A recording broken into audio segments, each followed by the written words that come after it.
Okay, great. Welcome, everybody. It's good to see you all today. I want to welcome everybody to this info session on the New York Wine and Grape Foundation's export program activities in the Western European market.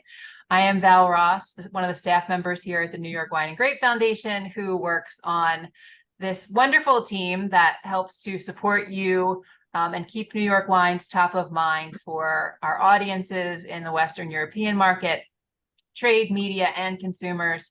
We're really happy to be here today to share with you a lot more about what's happening in all of the key countries in our Western European market.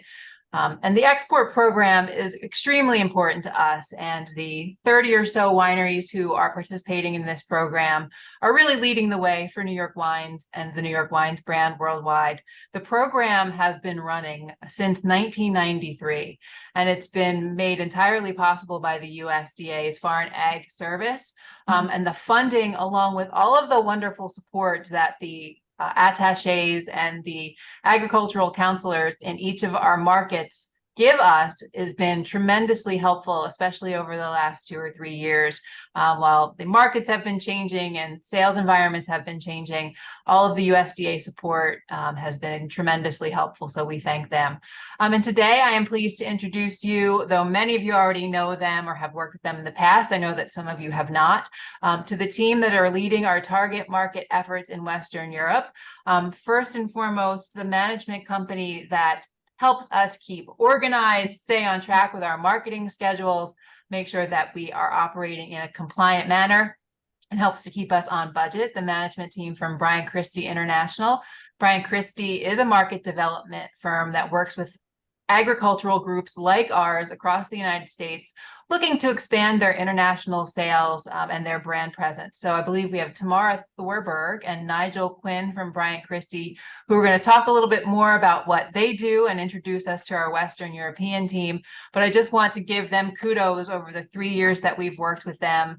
We, as the New York Wine and Grape Foundation, have been able to continuously improve our program, increase our grant from the USDA, and operate in an efficient and an effective manner, and seen sales increase and more wineries participate in the program. So thanks to their partnership and everybody on this line, I wanted to just give Tamara and Nigel a chance to say hello and kick off our session. Great. Yeah. Thank you so much, Val. And hello, everyone who's on the call today. Yes, we at Brian Christie, we're delighted to have partnered with the New York Wine and Grape Foundation since 2020 to help manage, strategize, and execute all activities for the export program. And as Val already mentioned, one major way we do this is to ensure all activities and reporting are done in compliance with the USDA program regulations so that we can maintain and hopefully increase our export program funding each year. We also worked very closely with our 4 in-market representation agencies to promote New York wines in Japan, Asia Pacific, Canada, and Western Europe. So today we're very excited to introduce Think Drink Global, who manage our Western Europe program. Just some context for you all. This is our largest target market in terms of both budget and scope. So we're very fortunate to have TDG as our partners. They have also been representing New York wines since 2020, and they've done an excellent job organizing many creative and effective programs, both in person and virtual during the COVID years. This includes managing our trade show presence at Vinexpo Paris, organizing a trade mission to Sweden and Denmark earlier this year, creating a very popular New York State of Wine webinar series. So today, the TDG team, they're going to be providing a market overview for the European countries we focus our efforts in, including some recent UK and EU policy changes that you should be aware of. And they will also go over some of the planned activities that are coming up and how you can participate. So just before I turn it over to them, just want to remind everyone you are welcome to submit questions in the Q&A at any point during the presentation, and we'll make sure it gets answered. So I think I'm turning it over to Katie to kick things off. Thank you. Hello, everyone. Great pleasure to be here. We are very excited to kick off. This will be our 4th program year, so with the New York Wine and Grape Foundation. So we've got a lot to cover, but I did want to do a quick kind of introduction of our team. I know many of you know us already, but we are Think Drink Global. So we created this alliance, and we've been working together for about 20 years in order to offer a more robust PR and marketing service for our partners. And so this consists of 3 agencies. We have R&R Teamwork in London. We've got Vinconnexion in Paris, and then I am a partner owner of O'Donnell Lane in Sonoma, California. So when we began in 2020, really O'Donnell Lane took the lead on the digital side. So with the webinars, things of that nature, R&R looking after markets UK and Ireland, and then Vinconnexion with Europe. So we all brought our expertise of the local markets, but then able to really collaborate, cross-pollinate, and lend and bring that expertise together to create kind of something more greater than the sum of its parts. So we also were involved kind of with the global messaging phase 1 that kicked off in 2020 and then 2021. So we do feel like we have we've been working in other aspects with the New York Wine and Grape Foundation that really gives us that good kind of behind the scenes knowledge of where the region is and where it wants to be. So we've used that kind of in our program development as well. So if we want to go to the next slide, these are the markets that we look after: UK and Ireland, Scandinavia, including Denmark, Norway, Sweden, and Finland, Belgium, Netherlands, Germany, and France. So we'll start to dive in here to each market with an overview on each with some updates, as Tamara mentioned. So I'll go ahead and hand it over to R&R to go ahead and talk about UK and Ireland. Hi, I'm Rosamund Barton from R&R.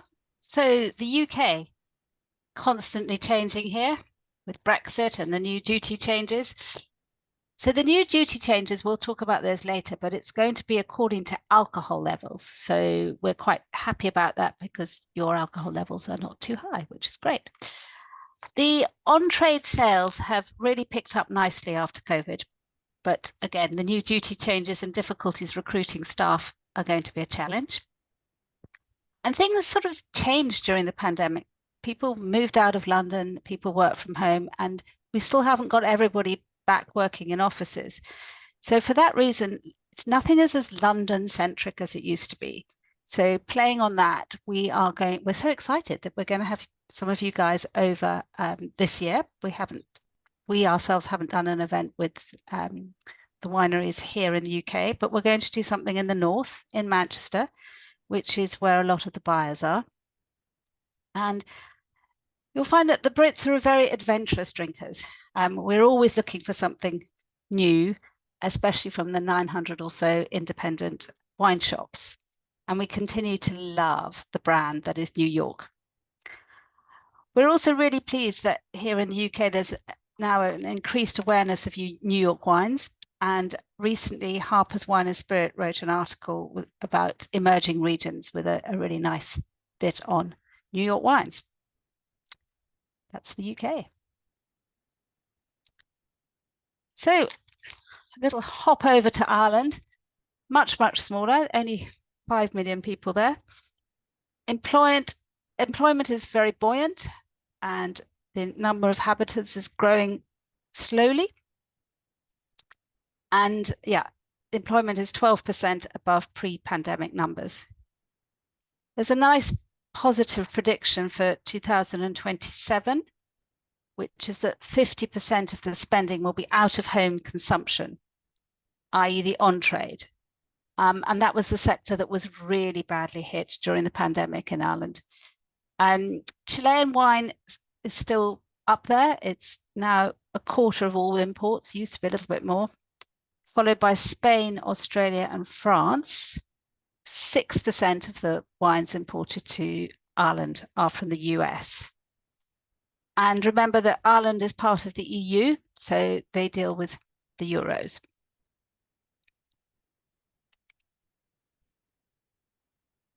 So over to Norway, very, very sparsely populated country. with about 5.5 million inhabitants. But they drink a lot.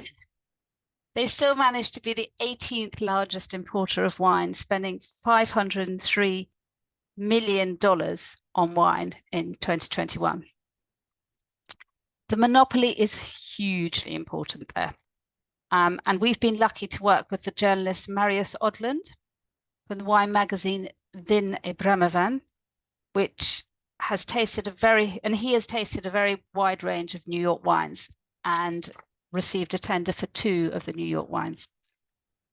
Food and wine are really expensive in Norway. There are 600 importers and 75% of all wine drunk is red, and they like lower alcohol wines. Currently 20 Michelin-starred restaurants growing every year, 6 are new, and they're not only in the capital Oslo, they're all over the place. They're in Bergen, Stavanger, and beyond.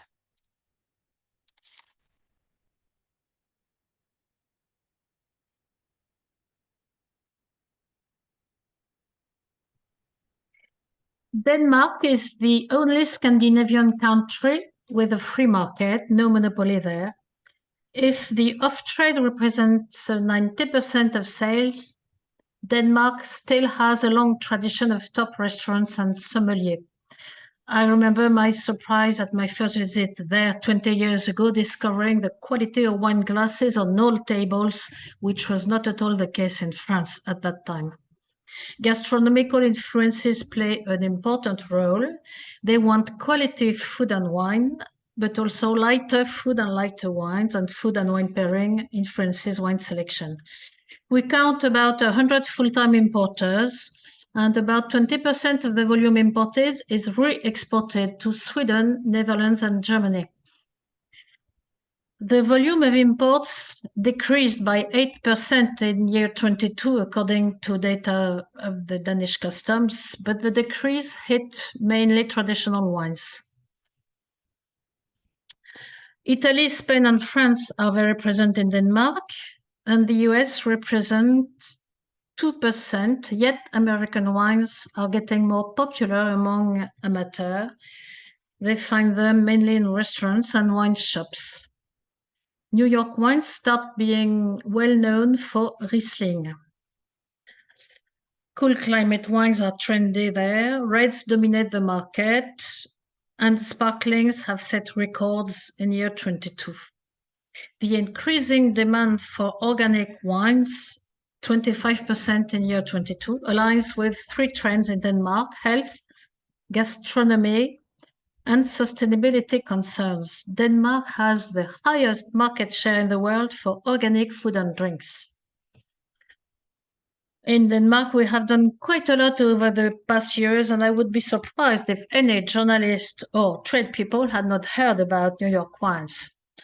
A Zoom masterclass during COVID, followed by an in-person walking tasting in January 22, and in the meantime, they all received invitations to all webinars, and a few of them, of course, participated. And we returned to Copenhagen last April for a masterclass and a walking tasting. Therefore, no specific event is planned there this year, but we will continue building on these contacts. Now, Sweden, with 10.4 million inhabitants, Sweden is the biggest Nordic market. Its living standard is also one of the highest in the world. It is a market of connoisseurs with many influential journalists, much more than in Denmark, and no historical attachment to a country or a region, which is interesting. The monopoly, Systembolaget, does not import direct, but purchases from licensed Swedish importers. We count 800 of them, but only 50 do the essential of the work. Systembolaget represents 81% of wine sales in volume. They have 450 shops with 2,400 wines on shelves and 13 wines available online. With 30 liters of wine per capita, Sweden is among the top 5 wine consuming countries in the world.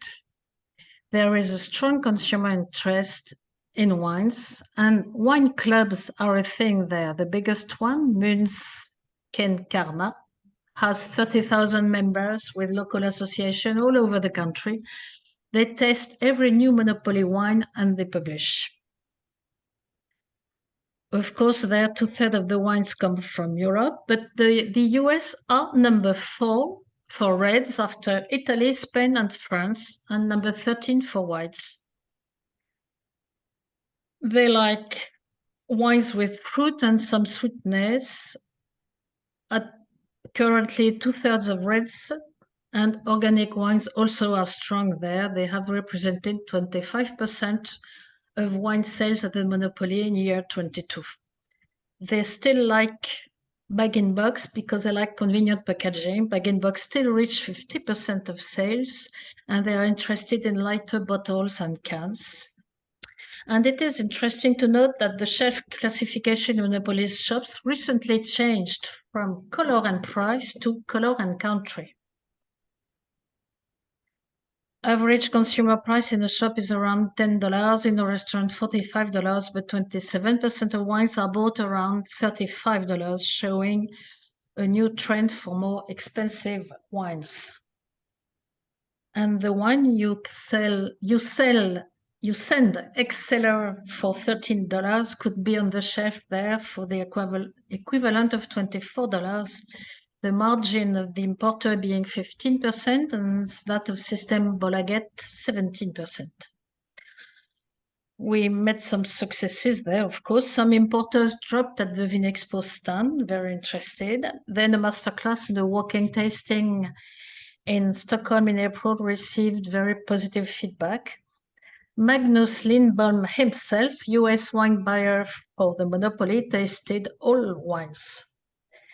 And we will continue building on these successes, of course, contact media and trade, propose samples, invite them to the next Vinexpo. We are currently dealing a Riesling sample request for Système Bolaget via an importer. France.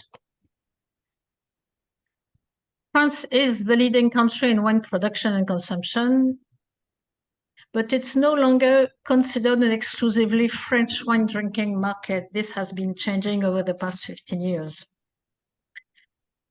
The manager of South World Wine says business practices in France are very similar to those in the United States, direct and straightforward, and French business representatives are knowledgeable about their respective markets. He will probably soon import New York wines. In the meantime, the number 1 French importer, Valadin Transandine, has started selling Finger Lakes wines. His market is high-quality wine shops and star restaurants, and we are convinced that more will follow. New York wines in France are obviously for quality wine shops and sommeliers, and they will enter the market in reason of their quality, their cold climate style, and their difference, and also the password New York may work. We do not import so much in France, yet the USA are in the 3rd position with other regions. Only dry style wines may find their place on the wine list in France, but indigenous varieties certainly are a growing category. The media and trade tasting we organized at the US Embassy in June 22 convinced on the quality of New York wines, resulting in the first imports. The US Embassy in Paris loves promoting New York wines. They are a great help. And Vinexpo was the opportunity of a few introductions too. Of course, we will develop all these contacts as we count on future success stories, even in France.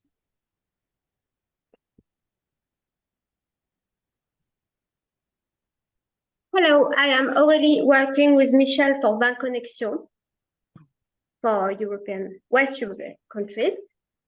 So Belgium is one of the top wine consumer countries. Purchasing power is widely spread. The first traces of vine cultivation in Belgium date back to the 9th century in Wallonie, but production is very low. But wine drinking is deeply rooted then in the Belgian culture.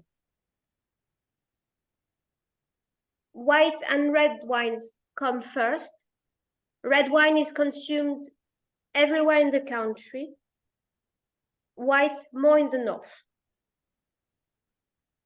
The roses are consumed mostly by younger people in Wallonie.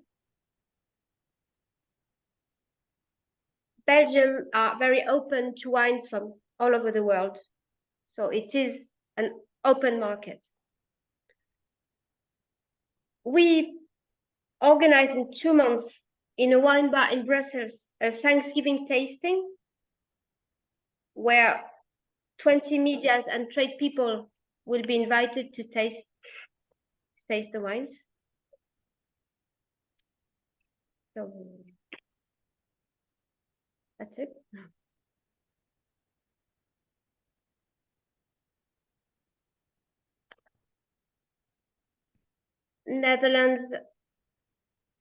In Netherlands, wine consumption doubled these last 20 years.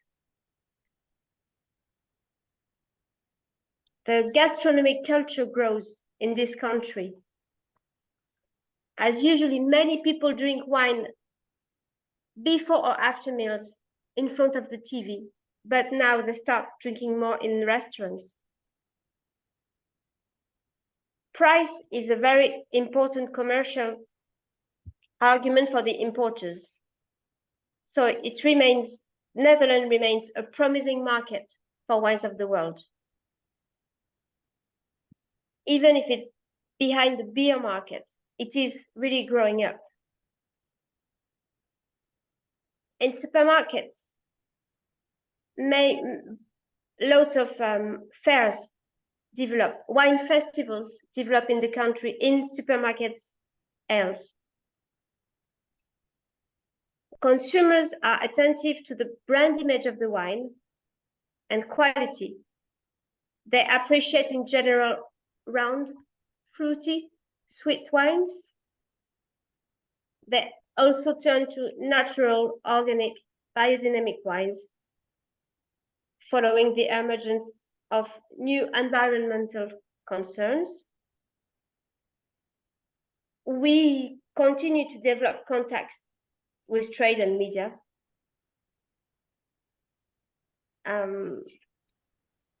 That's it. So over to Germany, which has 83 million inhabitants. So it has the highest population of any country in Europe. They import lots of wine and also produce a lot of wine.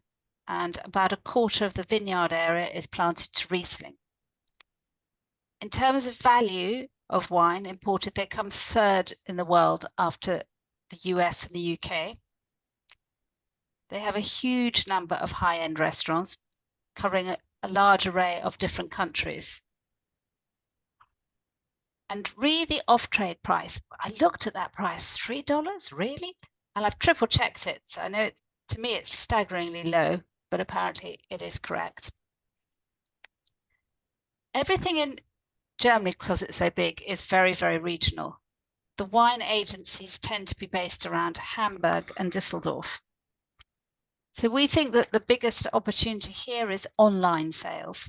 They like non-Riesling, they like soft reds, they like organic wines and rosé. So we've been working with journalist André Dominé, and excuse my German, but he writes for Weinplus, Weinwirtschaft and Weinwisser, Weinwelt. Hope I've pronounced that right. He had a fabulous visit to the New York vineyards, loved it. And we've been working with Meiningers, working with Robert Joseph, who hadn't visited New York for a very long time, but wrote us a lovely regional write-up. So that's what we've been up to in Germany.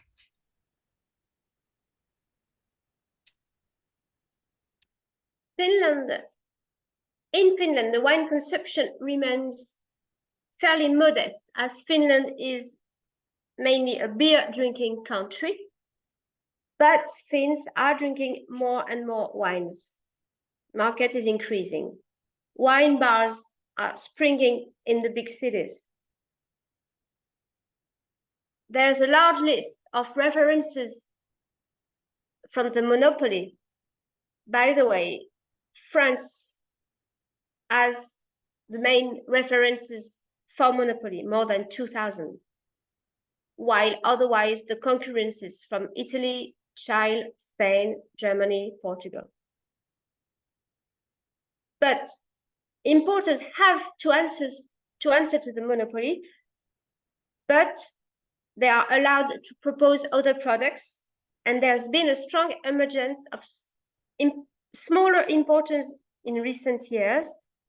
They are focusing on specific wines, such as organic, biodynamic, natural wines, confidential vintages, or typical, that are little known from consumers. So it's worth offering them, proposing them. In Finland, consumers want today around easy to drink wines, a lot of screw caps, and they also appreciate when the label indicates the variety and labeling is eco-environmental. We had buyers at Vinexpo. We work press relations.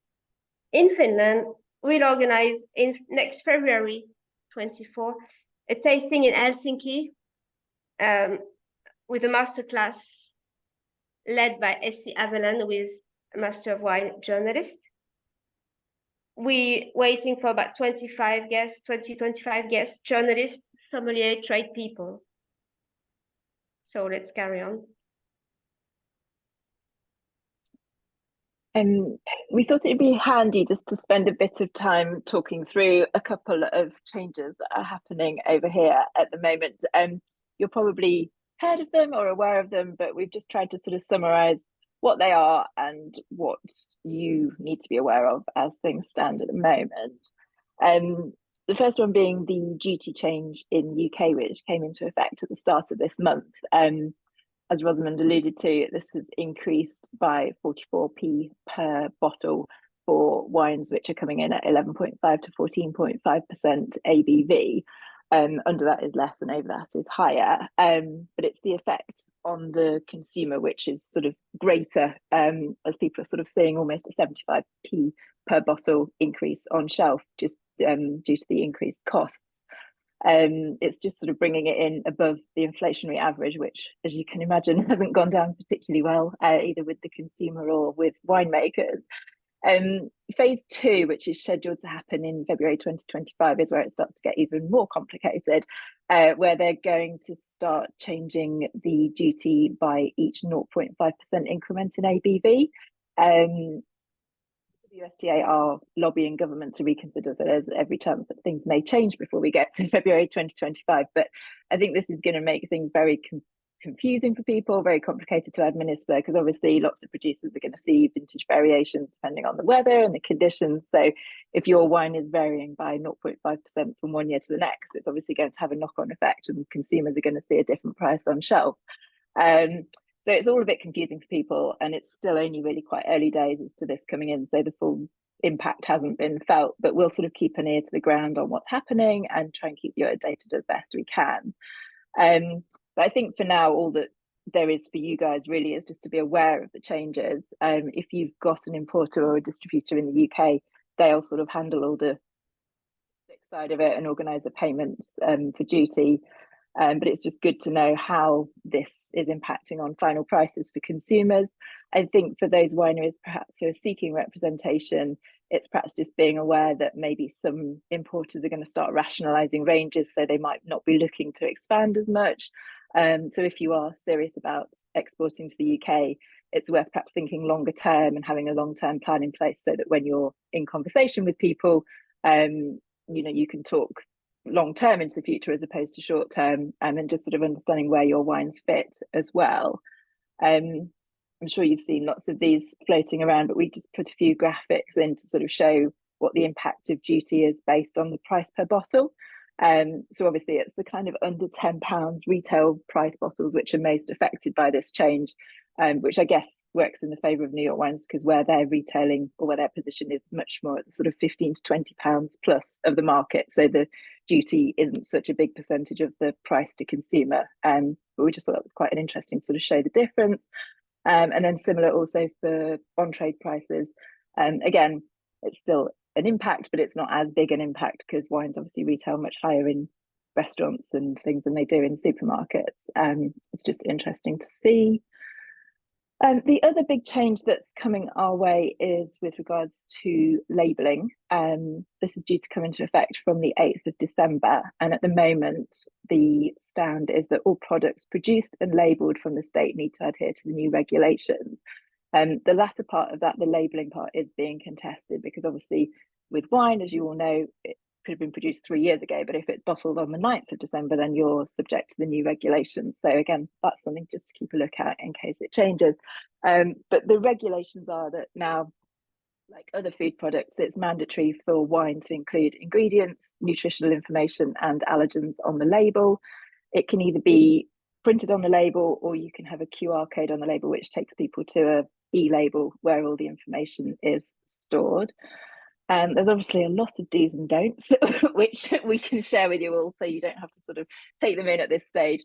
The allergens are important. You need to have a full ingredient list, nutritional values with a nutritional declaration table, as you see on foods, needs to be produced. You need to have your energy values. If you opt for the QR code and the e-label, there's all sorts of mandates about it has to go straight there. You're not allowed to have people fill in information. There's no age gate. You don't need to drive them to an app. They also can't have any marketing information like the QR code. Everything has to be in the same field of vision so that people can find it easily. Two ones which obviously are quite sort of impactful is the longevity of QR codes. So you've got to bear in mind that they will be different for each vintage, but not everyone's going to drink the vintage within the year that they buy the bottle. So the QR code has to take you to a site that keeps the information there for as long as the bottle may be around for people to drink. And obviously language, it needs to be in the language that the consumer in that country can understand. So that's just another added layer to sort of keep in mind. You still need to have things on your labels such as country of origin, ABV, provenance, and then all the other things that I've sort of just been through. There's a whole host of information about it, and as I say, we can sort of keep you updated and keep sharing updates as we see them, but this is sort of how things stand at the moment. There's some new rules which are sort of imminent about how you communicate a list of ingredients as well. So referring to grape, concentrated grape must if you're buying grapes in from elsewhere, allergenic substances, and then all about the bottling and if it's sparkling, tirage liqueur or expedition liqueur as well. So lots of new information to be added. It's a bit too early at the moment to sort of find any examples of labels where this is all in, but we've found some which are starting to put information. So on this one here, you can see that they're starting to put the energy, serving size, as well as all obviously having the drink responsibility and drink responsibly and things like that. But again, we'll sort of keep an eye on shelves, and once we start to spot new labels, we can share in case that's helpful to see how other areas and wineries are making the communication on their labels. So yeah, again, still time before it comes into effect, so things could change, but just good to be aware and keep abreast of this as it evolves. And now some more exciting things, what we've got coming up for the next 12 months. I think, as everyone's alluded to, one of our main activities over the next year is going to be Vinexpo again in February 2024. So we'll be at the US Wines Pavilion again, like we were this year, showcasing New York wines to a wide audience of trade and media from across Europe and the UK. I think communication went out to wineries this week. We're looking for our travel team to represent New York wines this year. So if you're keen to come over to Europe and be part of our team, please do fill in your application. The other parts of this trip, we thought, well, we'd got you in Europe, we'd sort of make it into a bit more of a European roadshow. So our plan is for 2 of the 4 winemakers who come over to come and spend a few days with us in the UK before going to the Vinexpo. We'll take you up to Manchester, where there's a lot of buyers and importers, sommeliers, media these days, to organise a masterclass and tasting in Manchester. So this is open for wineries seeking representation and wineries with representation. We'd love to show as many New York wines as we can. So opportunities, as I say, for you to submit wines to be part of the event, and then obviously for 2 winemakers to come and be part of our travel team. I think the plan is to start sending out bottle books, invitations and things within the next month or so. So keep a lookout for those if you want to be involved. The other 2 winemakers we're going to take to Helsinki in Finland for a masterclass with Essie Evelyn in Helsinki. As already mentioned earlier, aiming to get sort of 20 to 25 media influencers, sommeliers, importers along to come and learn a bit more about New York wines, taste some wines, and hopefully meet some of our winemakers as well. So it'll be a really, really exciting trip, and hopefully we'll be seeing some of you as part of that early next year. I'm going to hand over to Katie for our evolution of our webinar series. Thank you.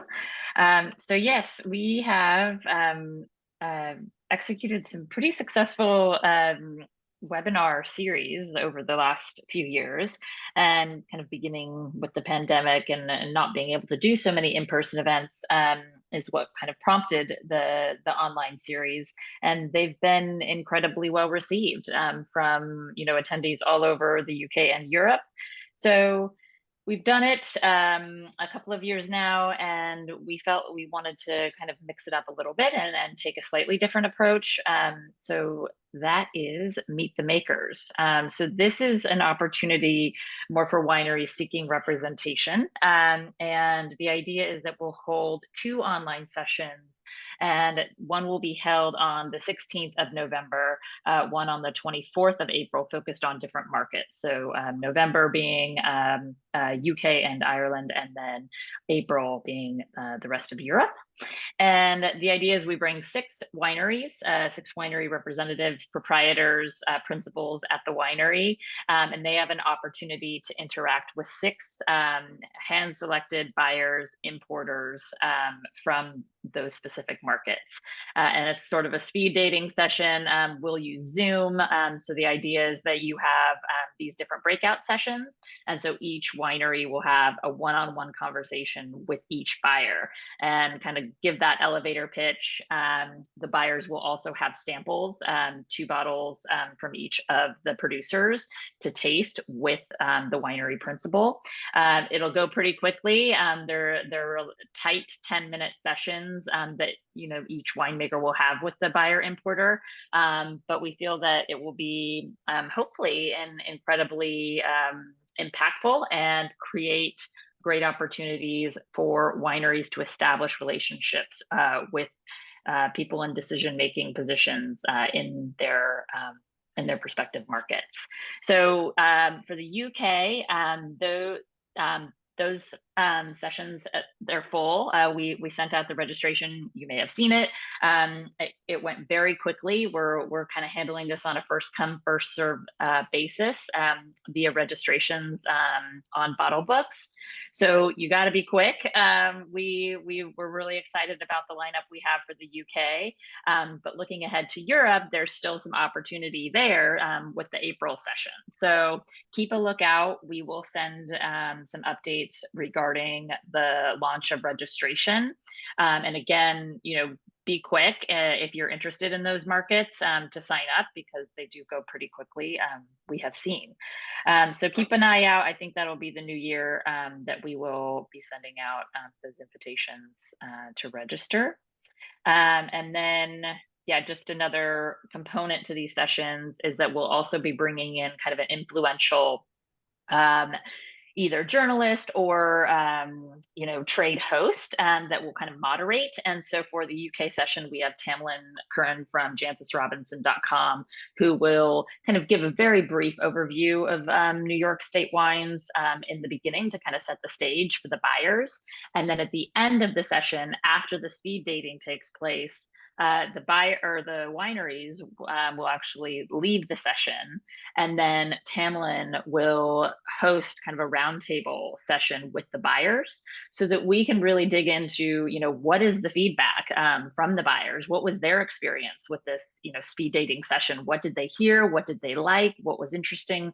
Maybe what wasn't so interesting? And we can use all that feedback and then share that with more broadly with all of the wineries that are looking to export. And hopefully that will serve as a really nice resource for all of you. And we'll TBD on the host. We're still confirming for the April event. So yeah, I think that's that. Thanks, Katie. We've got some budget and some focus again to try and get some buyers and importers and important journalists over to New York to come and meet the winemakers, taste the wines, get to know the region even better. We've got one importer from the UK signed up to join the global tour in November. We also might potentially have a Swedish journalist joining that trip. He's on holiday at the moment, so we're just waiting for him to come back so that he can confirm if the dates work.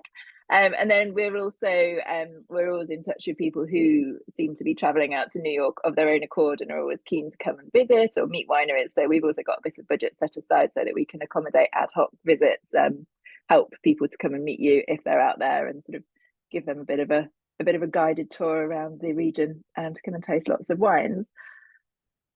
And then the other thing that we're doing a little bit differently this year is some Thanksgiving events. So we've got an influencer event planned in London at the end of October, hosted by Dan Belmont and journalist and influencer Libby Brody.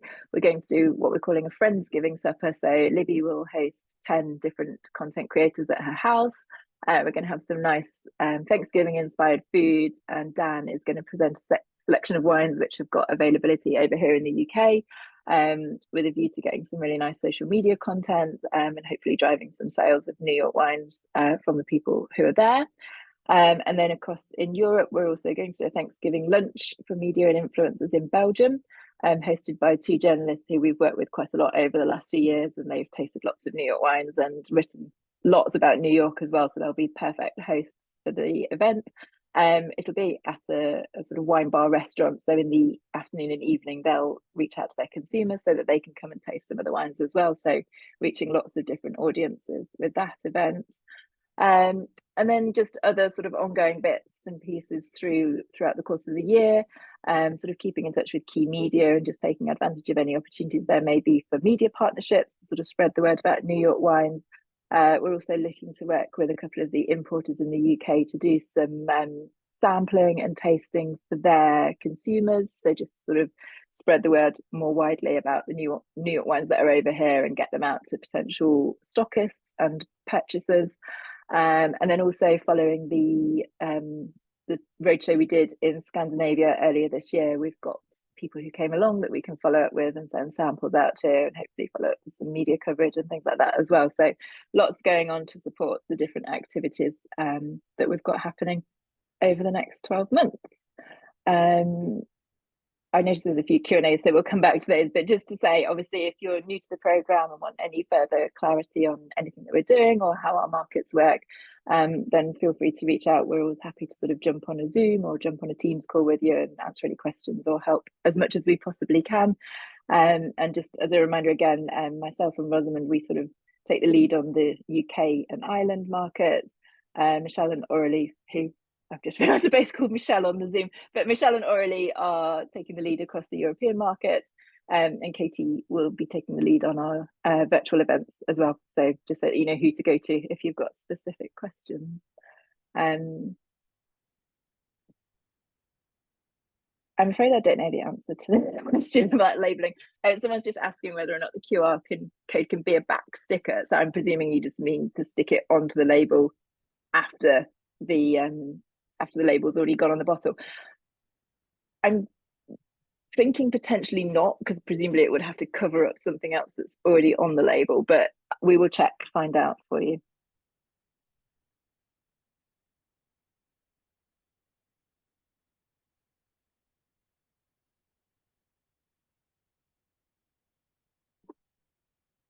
I don't want to cut our time short yet, but Val's jumping back in just to say if there are any more questions, this is your time. You're all here live, so we welcome you to ask them now. We are going to send out the recording as well as the deck for this so that you have all of the contact information you need when those questions do pop into your mind after the session is over. I guess the other thing, and I mentioned this on the earlier session this morning, so apologies for those of you who have already heard it, but if you are just testing the waters and listening into this session to see if the export program is of interest to you, this is kind of the last activity you can engage in without officially joining. So I will make sure to send along a link to everyone in the follow-up email. Now's the time to join so that you can start to put your wines into bottle books for all of these exciting events. To potentially apply to be part of our travel team, which we talked about a little bit, and to make sure that even if you do have an importer in the Western European market, they can take advantage of all of the fantastic marketing events that we're doing to keep New York wines top of mind. So if there aren't any further questions right now, you clearly have a team of people here to support you for the future questions that do come to mind. So Tamara or Eleanor or Nigel or anyone really, any parting words that you wanted to share before we wrap up this morning? Yeah, I just want to thank the entire TDG team for their time. I think, they had a wealth of information in this deck, and maybe, just answered all the questions you may already be having. But yeah, as Val said, we'll send that out. And we just, recommend reaching out to them as a resource. As they said, they are open to scheduling some one-on-one meetings or talking back and forth via email. Just want to remind you that's always an option throughout the program year. They really serve as your boots on the ground and experts in the market.